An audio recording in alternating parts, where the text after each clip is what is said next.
So guys welcome back to the channel. आज की इस वीडियो में मैं आपको बताऊंगा कि न्यूट्रिशन लेबल्स को कैसे पढ़ सकते हैं, क्योंकि जब भी हम किसी खाने पीने के सामान की खरीदारी करने के लिए जाते हैं, खासकर वो आइटम जो कि पैक्ड होते हैं, जैसे कि बिस्किट्स, नमकीन हो गए या फिर ब्रेकफास्ट सीरियल्स हो गए और बहुत सारी चीजें जैसे बटर वगैरह वगैरह।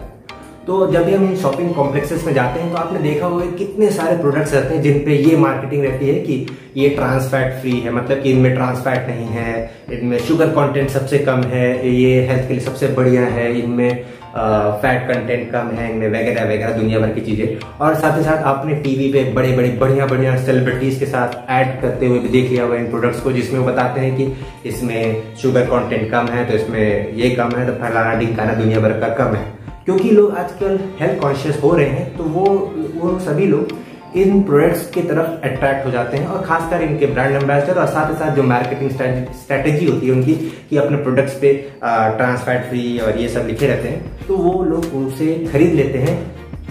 लेकिन ये सभी चीजें आप बिना न्यूट्रिशन लेबल देखे बगैर नहीं खरीदनी चाहिए, क्योंकि मार्केटिंग स्ट्रेटेजी एक तरफ और आदमी का हेल्थ एक तरफ है।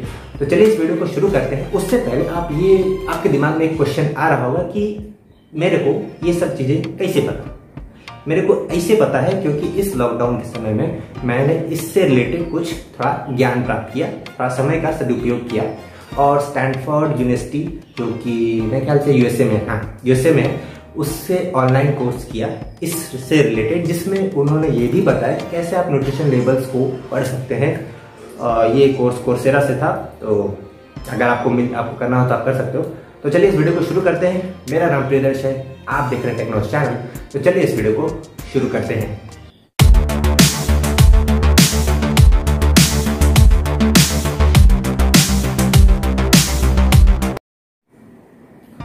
तो दोस्तों, न्यूट्रिशन लेबल कैसे पढ़ा जाता है उससे पहले आपको ये जानना बेहद जरूरी है कि जो सामान, जैसे जो फूड आइटम्स बिना किसी न्यूट्रिशन लेबल के आते हैं, जैसे कि फ्रूट्स, वेजिटेबल्स, ये सब सबसे ज्यादा न्यूट्रिशियस होते हैं, यानी हेल्दी होते हैं। यानी कि सार ये है कि जो सामान न्यूट्रिशन लेबल के साथ आता है वो सामान आपके लिए कम न्यूट्रिशियस होगा, यानी हेल्दी होगा, एज कंपेयर टू उन सामानों के जो कि बिना किसी न्यूट्रिशन लेबल के आते हैं, जैसे कि फ्रूट्स और वेजिटेबल्स। ठीक, तो चलिए अब बात करते हैं न्यूट्रिशन लेबल कैसे पढ़ा जाता है। न्यूट्रिशन लेबल को पढ़ने से में सबसे पहला स्टेप आपको ये देखना है कि जो न्यूट्रिशन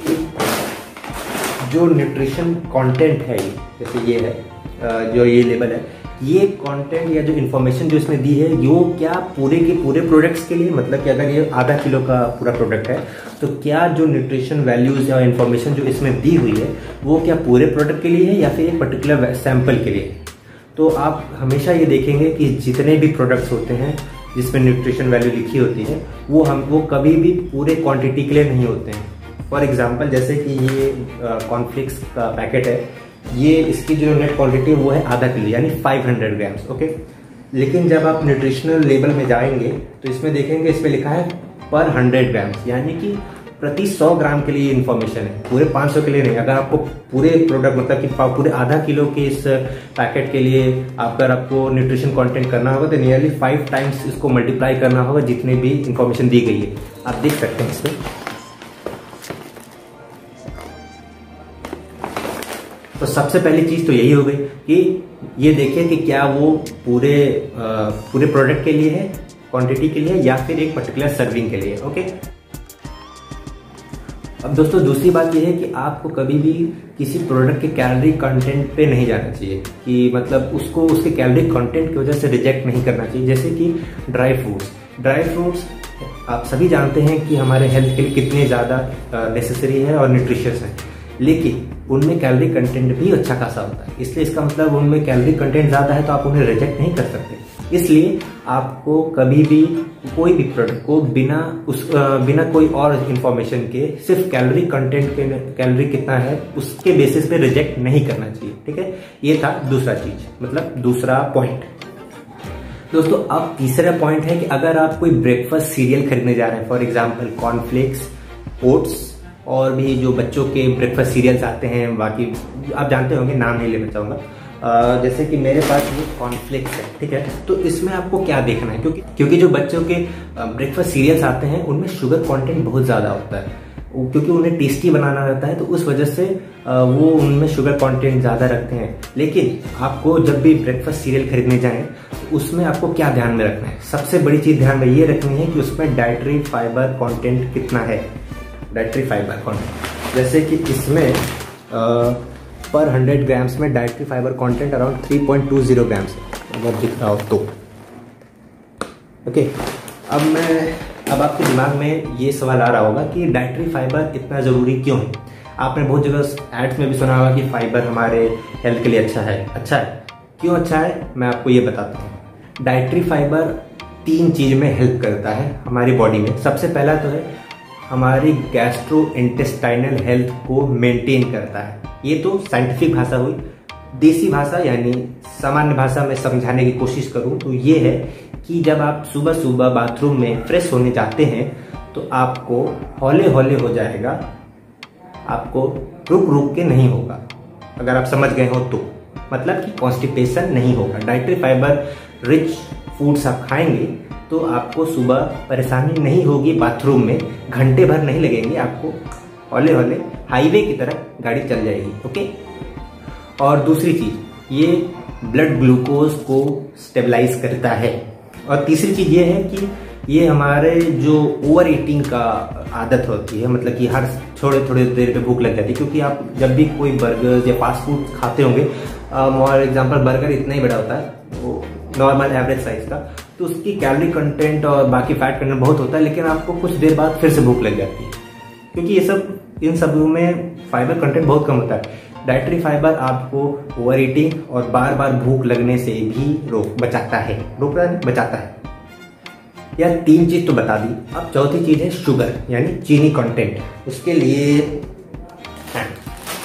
ये बिस्किट लेते हैं कि शुगर कंटेंट को आपको देखना। चौथी चीज आपको देखना किसी न्यूट्रिशन लेवल में, वो है शुगर कंटेंट कितना है। और खासकर जैसा कि मैंने बोला, ब्रेकफास्ट सीरियल्स जो कि बच्चों के लिए ज़्यादा होते हैं, बच्चों के जो ब्रेकफास्ट सीरियल्स आते हैं उनमें ज़्यादा देखने की ज़रूरत है कि शुगर कंटेंट कितना है, क्योंकि उनको पसंद आए इसलिए वो शुगर का कंटेंट ज़्यादा रखते हैं। फॉर एग्जांपल जैसे ये बिस्किट है, इसका शुगर कंटेंट जैसे मैं आपको दिखाऊं कि जैसे ये टोटल जितना क्वांटिटी है ये 200 ग्राम है, ठीक है। और इस पे जो न्यूट्रिशन लेबल जो दिया है वो इन्फॉर्मेशन फॉर 100 ग्राम, यानी कि इसका आधा। मान लो अगर इसमें अराउंड 25 या 30 बिस्किट है, ठीक है, 30 बिस्किट्स है, तो अराउंड 15 बिस्किट्स का इन्फॉर्मेशन इसमें दिया हुआ है। यानी जितना दिया हुआ उसको डबल कर देंगे तो आपको पूरा इस पैकेट का न्यूट्रिशन वैल्यू पता चल जाएगा। जैसे कि इसमें शुगर कंटेंट दिया है 8.65 ग्राम्स, ओके। ये 100 ग्राम का है, 2 से मल्टीप्लाई करेंगे तो अराउंड 17.3 आएगा। हाँ, 17.3 ग्राम्स आएगा। और सबसे बड़ी चीज, अगर ग्राम्स में आपको समझ में नहीं आ रहा तो आप ये देखो, अगर आपको चम्मच में नापना है तो शुगर कंटेंट जितना दिया है, जैसे कि इसमें पूरे प्रोडक्ट के लिए मैंने निकाला 17.3, उसको आप अगर आपको टेबल स्पून में चाहिए यानी चम्मच में चाहिए तो आपको 4 से डिवाइड कर दो, ओके। 4 से डिवाइड करेंगे तो ऑन एन अप्रॉक्स 4 आएगा, मतलब राउंड ऑफ 4 आएगा। यानी कि इस पूरे बिस्किट को अगर मैं खाता हूँ तो मैं 4 टेबल स्पून यानी 4 चम्मच चीनी खा रहा हूँ, ओके। 4 चम्मच चीनी, अराउंड 4 चम्मच।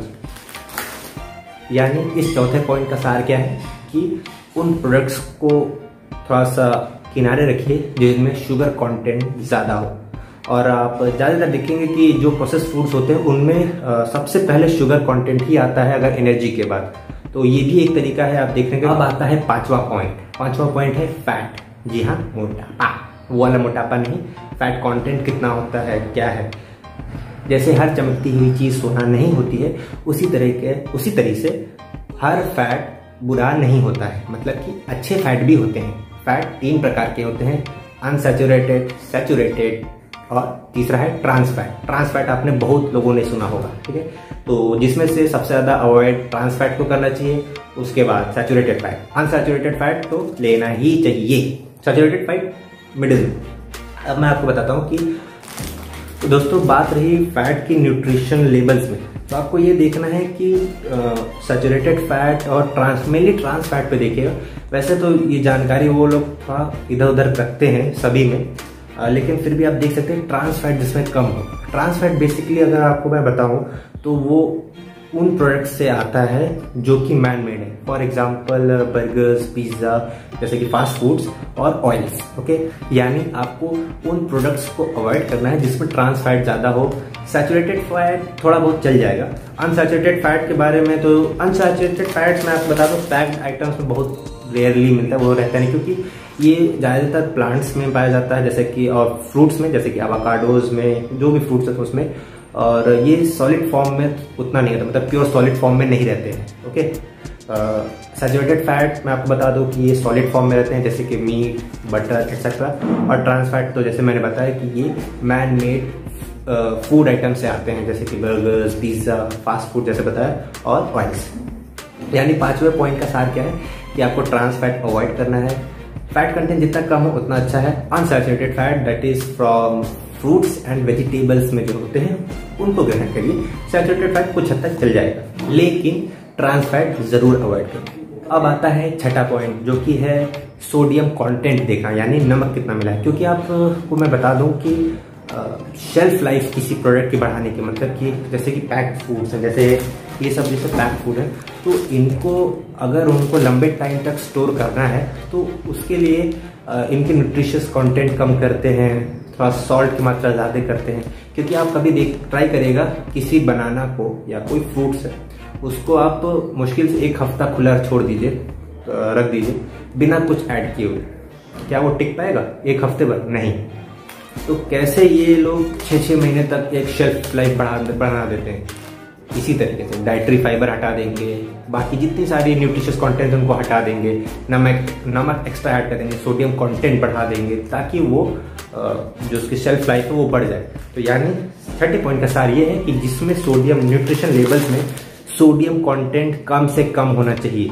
अगर ज़्यादा है तो उसको अवॉइड करिए। फॉर एग्जाम्पल जैसे ये कॉर्नफ्लेक्स में सोडियम कंटेंट, सोडियम है 400 मिलीग्राम्स। ओके, तो यानी अप्रॉक्सीमेट मिलीग्राम में चेंज कर लेना, 400 मिलीग्राम से, बाकी सारी चीज़ें ग्राम्स में, ये मिलीग्राम्स में, यानी कि इसको हम कंज्यूम कर सकते हैं। यानी कि मेन सार ये है सोडियम कंटेंट कम से कम होना चाहिए। ओके, और जो 7वीं और आखिरी चीज़ है वो है कि विटामिन, मिनरल्स और फलान ढकान दुनिया भर के से मिसलीड मत होइएगा, क्योंकि ज़रूरी नहीं है कि ये वही विटामिन और मिनरल्स हो जो कि आपके शरीर को ज़रूरी है। क्योंकि ये कभी कभी मार्केटिंग स्ट्रेटेजी भी होती है कि ये लिख दिया जाता है और वो हो सकता है कि केमिकली प्रोड्यूस्ड हो, तो इस वजह से आप इनको अवॉइड करिए, इनसे मिसलीड मत होइएगा। विटामिन मिनरल दुनिया भर का लिख देते हैं, खासकर आप जो डाइट कोलाज में आ जाता है कि विटामिन ये, विटामिन वो, फलान का, उस पर गौर मत करिए। जो 6 पॉइंट मैंने बताए उस पर ज़्यादा फोकस करिए। और हाँ, इतनी चीज़ें बता दी हैं तो एक और चीज़ बता देता हूँ कि अगर मान लो आपको न्यूट्रिशन लेबल नहीं पढ़ना है, मान लो इतना बताने के बाद भी अगर आपको नहीं पढ़ना है तो अलग बात है। अगर आपको ये पता करना है कि कौन सा पैक्ड आइटम सबसे ज़्यादा प्रोसेस है, मतलब कि उसमें खूब सारा केमिकल मिला है, तो आपको बस और बस ये देखना है कि इंग्रेडिएंट्स में कितने इंग्रेडिएंट्स यूज हुए। अगर जितने ज़्यादा इंग्रेडिएंट्स होंगे, और खासकर वो इंग्रेडिएंट्स जो आप पढ़ ना सके, मतलब अजीबोगरीब लगे या फिर जिन्हें आप जानते ना हो। फॉर एग्जांपल जैसे ये नमकीन है तो इस पे इंग्रेडिएंट जैसे कि फ्लावर हो गया, edible vegetable oil, black pepper powder, ये सब चीज़ें हमें पता है, ये सब हम जानते हैं। स्पाइसेस, क्लोव पाउडर और रेड चिली पाउडर, ये सब चीज़ें हमें पता है, हम यूज़ करते हैं नॉर्मल। लेकिन अब ये सब चीज़ें जैसे कि enzymes and antioxidants, invert syrup, liquid glucose, Dove conditioner, ये सब चीज़ें आपको पता है नहीं? तो यानी जो पैक्ड आइटम सबसे ज़्यादा इंग्रेडिएंट्स की लिस्ट हो, और खासकर जो उसमें आप पढ़ ना पाए आधा से ज़्यादा, उनको ऐसे हाथ जोड़ के वापस उनके शेल्फ पे रख दीजिए, क्योंकि वो आपके शरीर के लिए अच्छे नहीं हैं। ओके, तो ये था आखिरी पार्ट जो कि मैंने पहले बोला था बताने को, तो मैंने बता दिया था। अगले वीडियो में मैं आपको कुछ टिप्स दूंगा और इससे रिलेटेड, जो आप अपने लाइफस्टाइल और खान पान में बदल सकते हैं, थोड़ा चेंजेस ला सकते हैं, जिसकी वजह से आपका हेल्थ इंप्रूव होगा और आपकी लाइफ भी चेंज होगी, जैसे मेरी चेंज हुई। तो क्योंकि आपने अगर फोटो तो देखी होगी मेरी 2016 वाली, तो आपको पता होगा। तो चलिए मिलते हैं अगले वीडियो में, तब तक के लिए जय हिंद, वंदे मातरम।